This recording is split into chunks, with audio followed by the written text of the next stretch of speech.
Hi everybody. This week we're going to be talking about the election. That's right guys, on Tuesday there's going to be an election for a new president. It is so exciting. Now just to warn you, I'm making this video on Sunday, so the election as I'm filming it has not happened yet. However, some of you are going to be watching this video after the election. So right now I'm speaking not knowing what's going to happen next week. So just wanted to make you guys aware of that. Now, here's the thing. As a teacher, it is not appropriate for me to tell you how I'm voting, okay? Believe me, I have a lot of thoughts about the election. I voted for the person who I think is the best, but I'm not going to tell you who that is. That's not my place. What I think you guys should do is talk to your family members. Ask them if they voted. Ask them how they voted. Ask them what were the things that made them choose that person. And I think that's so important for you to learn about the election and the process of the election.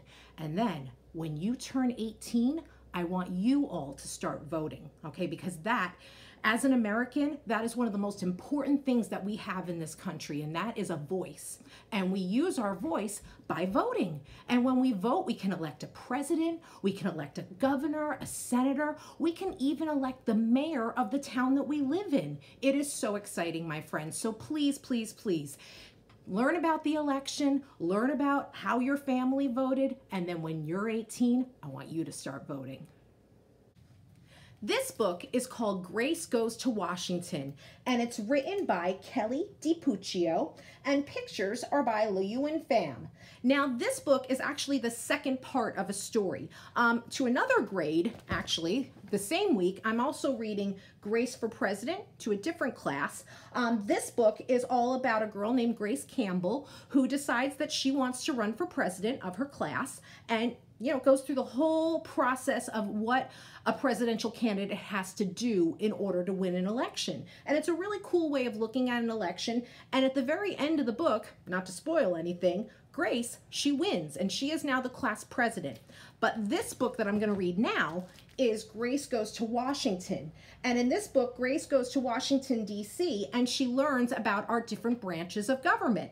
So I think this is a really cool way of learning what a president does and also what our entire government does here. Okay, so this is Grace Goes to Washington.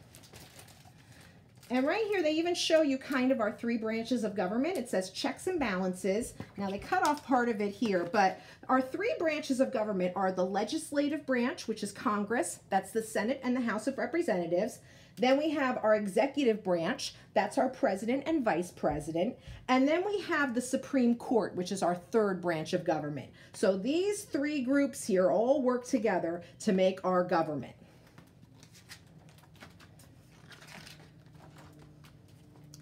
One Friday afternoon in April, Mrs. Barrington shared a large diagram of the three branches of the U.S. government. But Grace Campbell could not stop daydreaming about the upcoming field trip to Washington, D.C. Grace, do you know who's in charge here? Mrs. Barrington asked. Who's in charge here? Grace repeated. Principal Perez? A few of her classmates giggled. Well, said Mrs. Barrington, I suppose you could say Principal Perez is like the executive branch here at Wilson Elementary because she's the head of our school. But right now, we're talking about the U.S. government. Sorry, Grace answered. The president, he or she, leads the executive branch.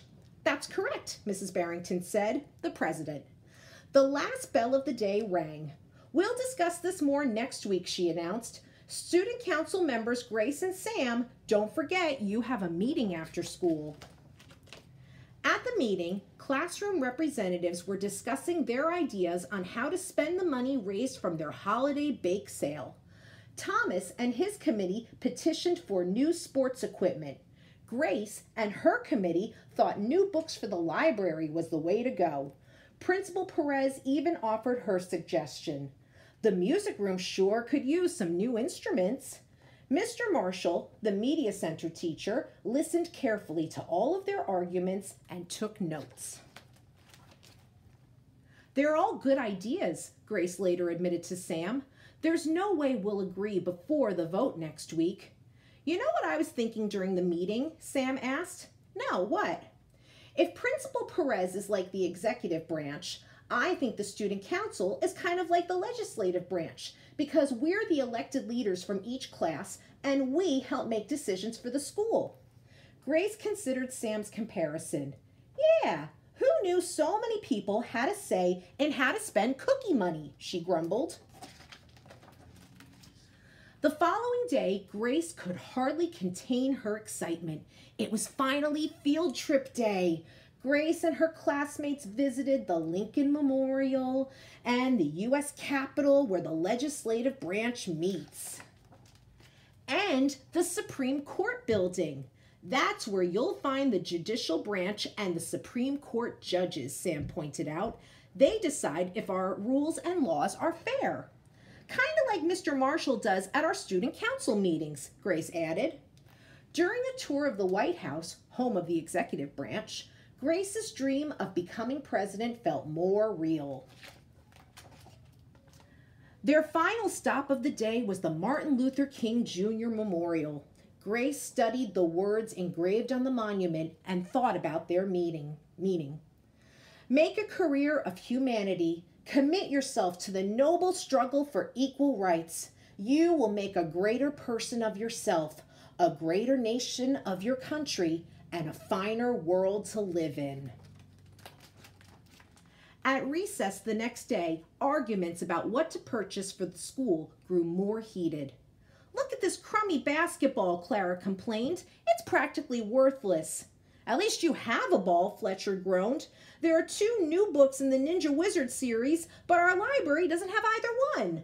Hannah lobbied the loudest for new instruments. Well, I, for one, am sick of playing the recorder in music class. Principal Perez is right. Grace glanced at Thomas, who was unusually quiet. She looked past him to see who he was staring at. Grace didn't recognize the boy sitting all alone. He must be new, she thought. He looked kind of sad. Just then the bell rang and the students scattered. Wait, Grace called out to the boy. You forgot something. Grace handed him his sketchbook.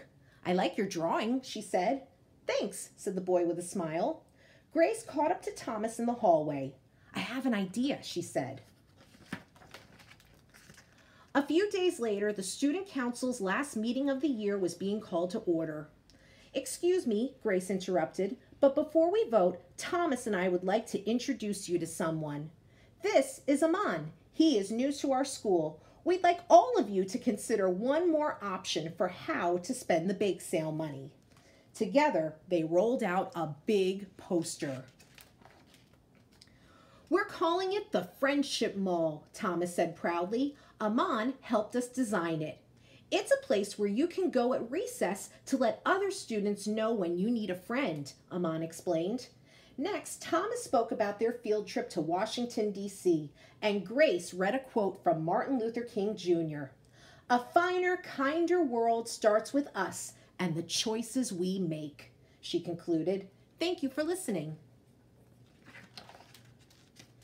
Everyone clapped. Principal Perez wiped away a few tears. Mr. Marshall pounded his gravel. It's time to vote. After the ballots were collected from each classroom representative and the votes were tallied, Student Council President Grace Campbell peeked at the results and grinned. It's a unanimous decision, she announced excitedly. All members are in favor of the Friendship Mall. The room filled with happy cheers. Principal Perez took a seat and then, much like the president signs a bill into law, she approved the election results, making the decision official. Today, you put your own wants and needs aside in order to serve others, she said, beaming. That is true leadership. This time, everyone agreed. The end. All right, friends, so that was Grace Goes to Washington.